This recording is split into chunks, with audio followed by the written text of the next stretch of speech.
terrorism never flourishes unless it has support from the corridors of power. And the implications are quite strong.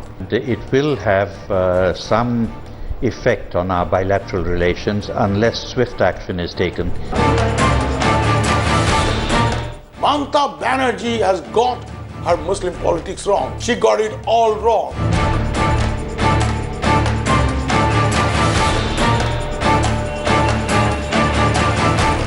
Certainly a matter for, grave concern. When the smoke from October 2nd blast in Burdwan cleared, it left in its wake a deeply distressing image. A picture that put West Bengal right at the forefront of evil designs hatched by an international terrorist network. India's premier anti-terror agency NIA is looking for 12 key men whom they believe are the main suspects of the Bengal terror plot.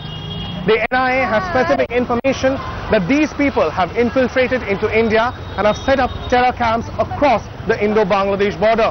That's the reason why NIA has now announced a bounty of 10 lakh rupees for the two prime suspects of the blast.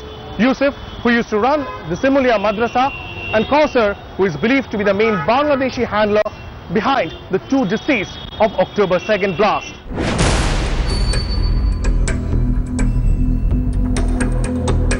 Initial investigations point to a larger plot, one that not just jeopardizes India's internal security, but also that of neighboring Bangladesh. The National Investigation Agency, NIA, probing the blast, suspect that Burdwan was the fallout of a sinister plot that was hatched deep inside Bangladesh. The larger and more scary plot hatched by the banned Bangladeshi militant group Jamaat-ul-Mujahideen to assassinate the country's Prime Minister Sheikh Hasina herself and to carry out a coup against the democratically elected government of Bangladesh. A senior amateur official speaking on condition of anonymity has been quoted as saying, "The strategy was to hit the political leaders of the country and demolish the democratic infrastructure of Bangladesh. This was all being planned on Indian soil, and we could have been blamed if there was an attack." The NIA has now confirmed that the two militants killed in the October 2nd blast were Jamaat-ul-Mujahideen operatives from Bangladesh, who were using India as a safe haven to plan their attacks. The blast has suddenly made the Indian security establishment sit up and take stock of the imminent danger of terror activities in West Bengal. The country's topmost security officials, National Security Advisor Ajit Doval, NIA Chief Sharad Kumar, Intelligence Bureau Chief Asif Ibrahim and NSG DG J.N. Chaudhary all rushed to West Bengal to assess the status and direct the investigation on the ground. How has so much explosives come into this state? That is something that the NIA, I don't know whether they went into this aspect of it. They probably focused, I will say narrowly, on the plot itself at Khagragod. Yes, it has been certainly a massive intelligence failure on all fronts, external as well as internal. Sheikh Hasina broke nothing. She just went hammer and tongs at these guys. They had to run for cover. Where do they run for cover? They'll run for cover, obviously, where they find it easy. The point is, Bengal is next door to Bangladesh. For a Bangladeshi, it's easy to slip into Bengal, same language, to melt into the crowd, and especially if you have the right kind of political environment, then you thrive there. Over the years, the outlawed Jamaat-ul-Mujahideen became the biggest terror organization spreading its tentacles in neighboring Bangladesh. The Jamaat has been accused of carrying out multiple attacks across Bangladesh, mostly targeting the ruling Awami League government that came back to power for a second consecutive term in Dhaka. The Jamaat's aim was to replace the democratically elected Sheikh Hasina government in Bangladesh with an Islamic rule based on Sharia. In 2005, the Jamaat-ul-Mujahideen of Bangladesh detonated nearly 500 bombs almost simultaneously on one single day across Bangladesh, including in the capital Dhaka itself. Its militants later carried out suicide attacks on several courthouses, killing at least 25 people and injuring hundreds. Earlier this year, gunmen opened fire and bombed a security van carrying members of the group on the way to court. The Hasina government in Bangladesh came down heavily on the Jamaat and first banned the organization and then began going after its leaders. Indian security forces believe that facing the crackdown in Bangladesh, the Jamaat-ul-Mujahideen Bangladesh operatives began to slip into India and began to hide in small towns and hamlets in West Bengal and Assam, mixing in with the local populace. Some reports suggest that at least 150 JMB operatives may have come into Indian territory in the recent past. The NIA has discovered hideouts across Burdwan, Birbhum, Nadia, Murshidabad and Malda in West Bengal and Borpeta in Assam. What has baffled Indian security agencies is the ease with which some of these operatives have obtained fake Indian ID cards, have bought lands here and set up religious educational institutions. They have also recruited local youth and have indoctrinated them, have also given them terror training. All this with the sole purpose to supply arms, ammunition and men for subversive activities across the border in Bangladesh. It has now been established that the two fatalities in the Burdwan blast were Jamaat-ul-Mujahideen operatives Sheikh Ahmed and Sovan Mandal. A third JMB operative, Abdul Hakim, was injured and is being given medical attention under police supervision. Investigations have revealed that this house at Khagragar in Burdwan was the JMB hideout for about 3 months. It was Sheikh Ahmed who took 3 first-floor rooms on rent from landlord Hassan Chaudhary. Shakil paid 5,000 rupees per month to use the premises. It has come to light that the landlord Hassan Chaudhary gave the house on rent to Sheikh Ahmed on the recommendation of an imam of the local mosque, Sheikh Nasiruddin. Incidentally, Hassan Chaudhary is also the president of the mosque committee. আমি আদৌ তাদেরকে চিনি না জানি না হঠাৎ এসে বলছে মন্ত্রী সাহেব আপনি ঘর ভাড়া খালি আছে না আমাদের চৌধুরী স্যার প্রেসিডেন্ট সাহেব সভাপতি আছে ওনার ঘর খালি আছে ওদিকে নামাজ পড়ে গিয়ে এইটি আমার অপরাধ মানে ওই গাড়িটা আমার সঙ্গে এসেছিল আর ওরা দেখিয়েছিল ওদের ফ্যামিলি আছে আর আমি কাউকে চিনি না একটা গাড়িওয়ালা লোক ছিল ওই তার নাম শাকিল আহমেদ না না ওরা ঢুকতেও দিত না আর ওই গেটটায় চাবি দিত আমি তখন বলেছিলাম গেট খুলে রাখো এই মেন গেট খুলে রেখেছে। The JMB operatives Sheikh Ahmed, Sovan Mandal and Abdul Hakim soon set up their bomb-making factory, all in the garb of a garments workshop. There were 2 women in the team, Rajia and Amina Bibi, who provided the cover of there being a family in the house. Locals say the women barely came out of their houses and mostly had their faces covered in a burqa. An M80 two-wheeler always remained parked outside the house, mostly used by Shakil. Neighbors now say that they often saw strangers visiting the house. When the blast took place, terrified neighbors initially kept their distance. No one approached the house to find out the reason for the blast, till they saw blood seeping out through the drain, even as the doors remained shut from inside. On seeing the blood, both the police and fire brigade were informed. When the door was finally broken down, the bodies of 2 men were discovered, while a third man lay writhing in a pool of blood. The injured Hakim and the 2 women, Amina and Rajia, are all under NIA custody now. Localized bomb-making accidents in politically charged West Bengal has been a feature for more than 4 decades now. But what suddenly blew the Burdwan blast out of proportions was the huge amount of explosives that got uncovered at the blast site. The state government was overwhelmed when the Bengal CID stumbled upon 52 IEDs hidden inside one of the rooms in the house.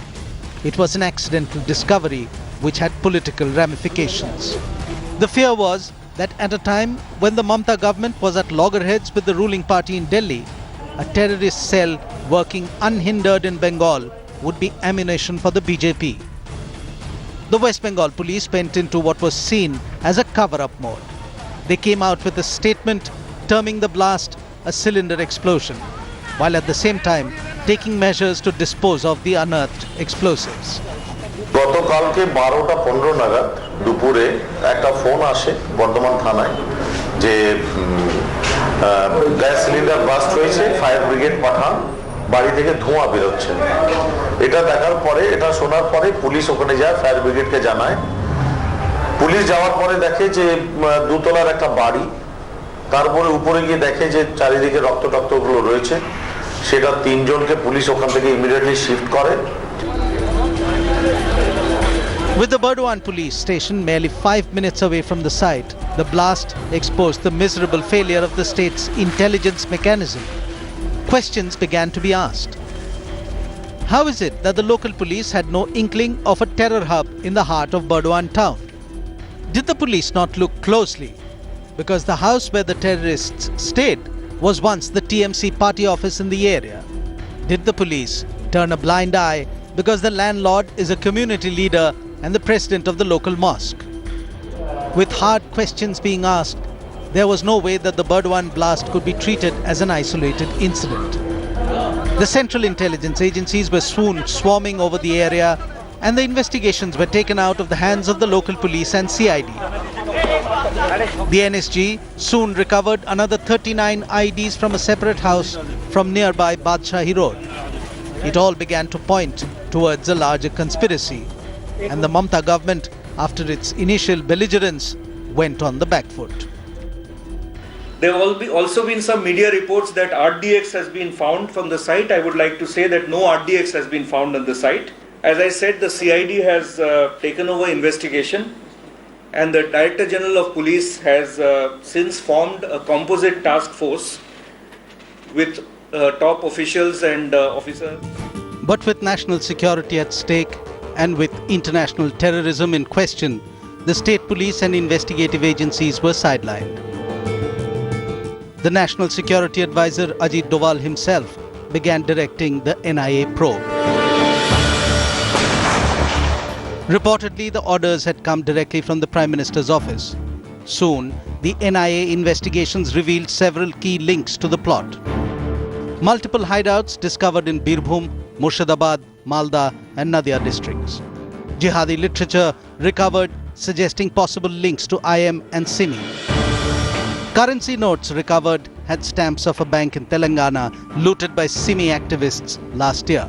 Cell phone records revealed names of more suspected JMB operatives, Yusuf and Kausar. Investigators say Bangladeshi national Kausar was the main handler of 2 terrorists who died in the October 2nd blast in Burdwan, while Yusuf was in charge of maintaining the supply line. Yusuf, of Class A dropout, went to Azamgarh in 2007 and was indoctrinated in jihadi training. He later came back to Burdwan and set up a madrasa in Simulia. Investigators now reveal that the Simulia madrasa is the hub of all terror activities right in the heart of Bengal.